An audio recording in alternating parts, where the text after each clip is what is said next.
Welcome to AJ Paints. I'm Andy, and these are the Purge.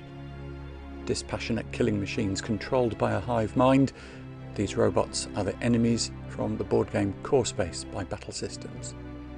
But if those machines become disconnected from the hive mind, they turn rogue, start to think for themselves, and try to make their own way in the universe. These are the miniatures from the Rogue Purge expansion, beautiful resin cast sculpts with lots of extra detail. Now, Core Space is set in the distant past of the board game Maladum, and that connection got me thinking, it's Kitbash time. How did robots from the distant past end up in this fantasy future? Whilst observing humans in an underground structure, a terrible earthquake struck. A rogue purge harvester was buried under tons of rubble and stayed there for thousands of years, its nanite systems slowly repairing it. Finding itself in a technologically less advanced world, it did its best to adapt to its new circumstances. These ancient machines were able to make their way in this new world, becoming heroes of a sort, questing through the realms of Enveron until they found more of their own kind.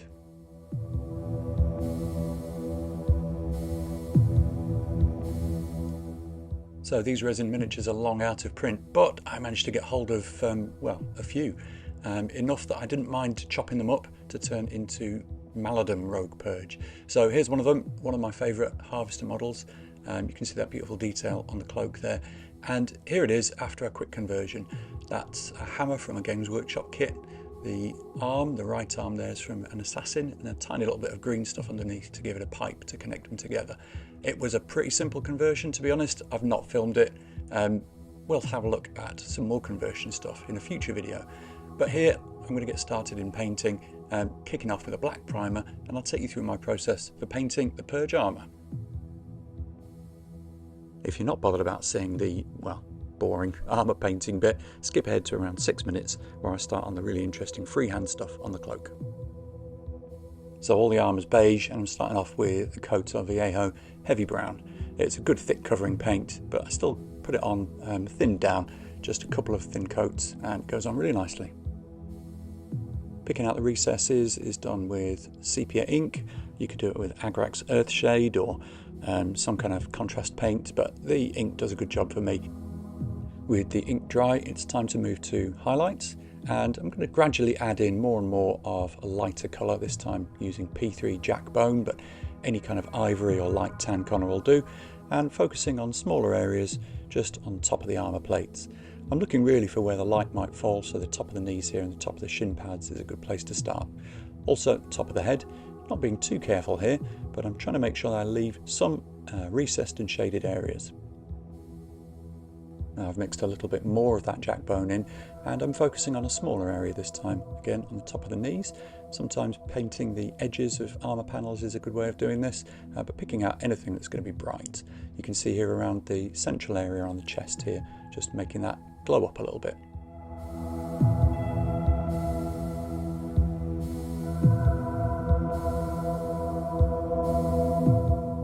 And then moving up to a brighter highlight, pale sand, basically doing exactly the same thing, painting smaller highlights. A little H shape is really good on armour panels like this, like longer bits down each side and then a small line across the middle. It's difficult to see because it's so small, but it looks good.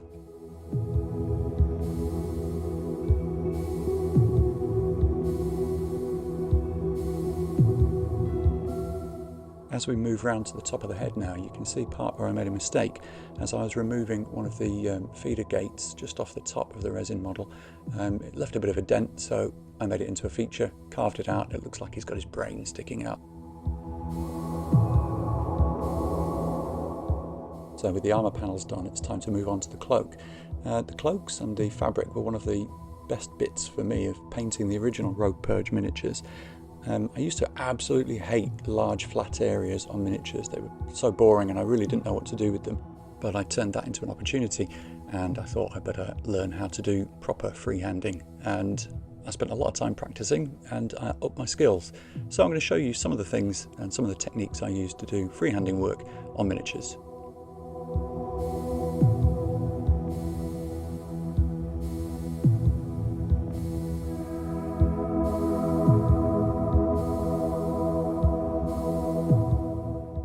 starting off by getting all the shading, all the tones that I want onto the cloak. You can see I started with a really lovely deep dark brownish red, and I'm gradually working lighter and lighter tones of red where I'd expect the light to fall on the cloak.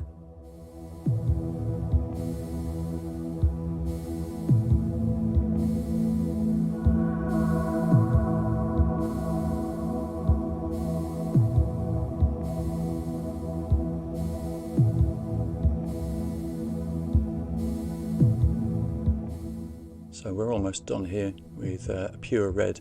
I'll go a tiny bit brighter than this, but basically this is the set colour that I want underneath my freehand work. And there we have it. It's a lovely rich red colour.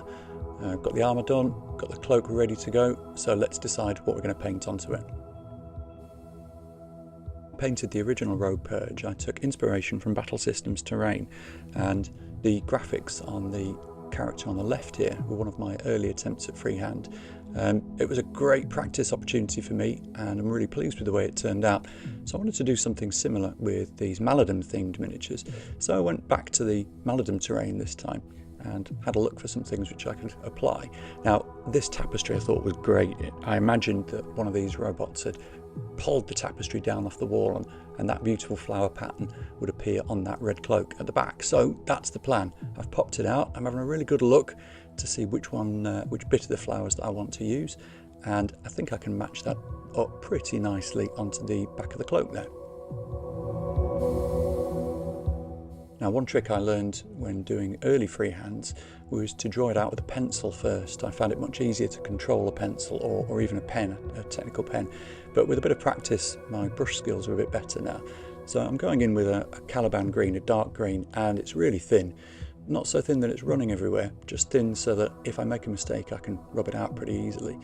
So I'm starting off with the basic shape of the plant, just drawing that line down the middle and then adding some leaves. When I'm confident with the shape, blocking them in with that flat colour.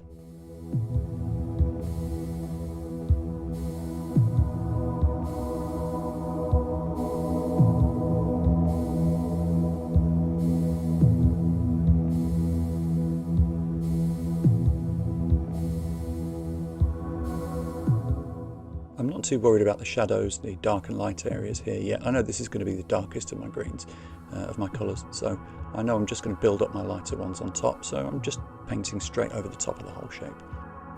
Now back to my reference image, I can see that the plant has got some lighter green on there, just giving it a more 3D effect.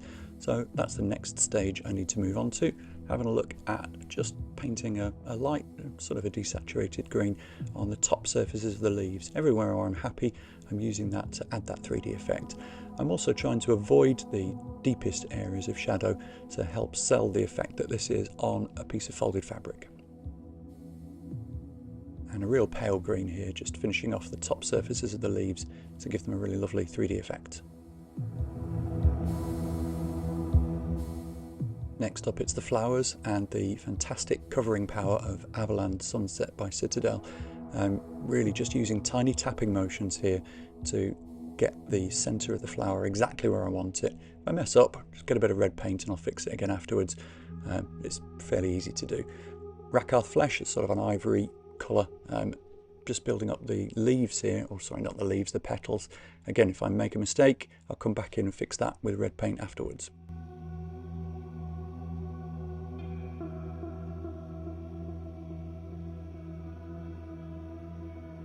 So just like this, some of the petals shapes I wasn't super happy with, so just separated them where they blobbed up a little bit.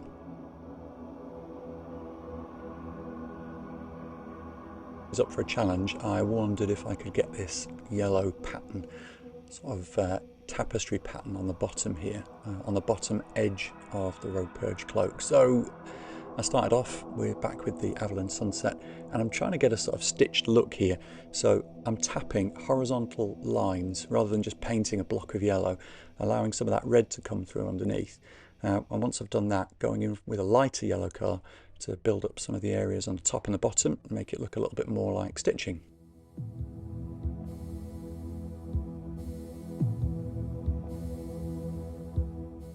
back to my thinned down paint and a nice Kolinsky sable brush here to get the really fine patterns and details. You can see here I'm doing several attempts at getting this X shape, and once I've got it on, I'll start to build back up, make it darker and darker, and then eventually put those little yellow blobs around the outside to again make it appear stitched. As I'm doing here, just working inside that and really making sure that that little X-shaped pattern there is visible.